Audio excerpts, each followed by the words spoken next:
All right, so this is the tutorial for the second part of the reversed linked list. So this is the implementation for that problem. And basically, this is the first problem which I did not approach recursively.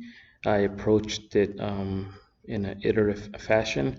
So basically, the setup, this is how I set it up. I created a linked list with the head node that has a infinity value. It doesn't really matter what the head node has. I could have put anything in there, but I just wanted to differentiate it and not make it a number. And then we got one node linked to the head. So this is the front of the linked list. And then it keeps going like that. So it's 1, 2, 3, 4, 5.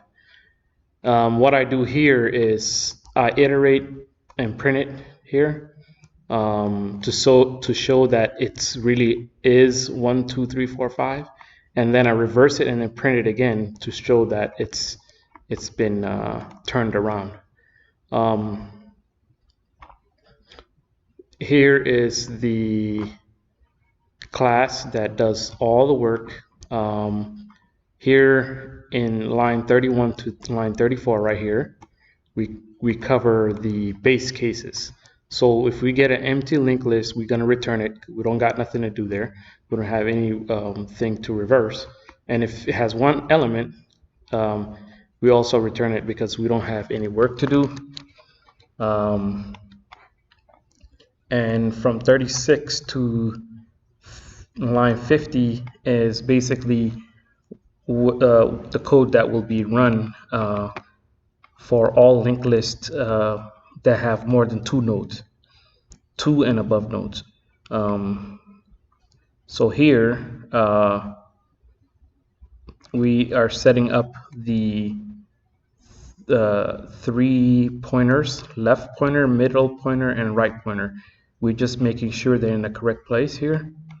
And then here we're detaching the head. Since we're reversing the list, there's no reason to have the head on the tail, because that's what it is right now. The head became the tail, so we're detaching it. And then here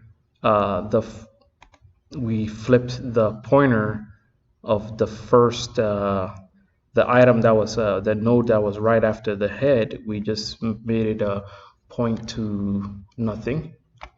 And then this while loop here, it does a simple job just by 4 lines. The first part of what it does is it flips the pointer, and then it basically shifts all left, middle, and right to the next slot.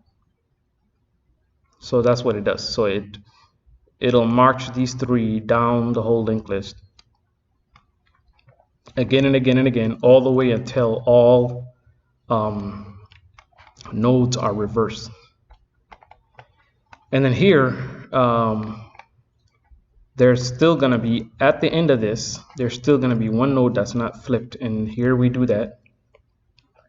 Then we attach the head, and then we return the list because now it is reversed.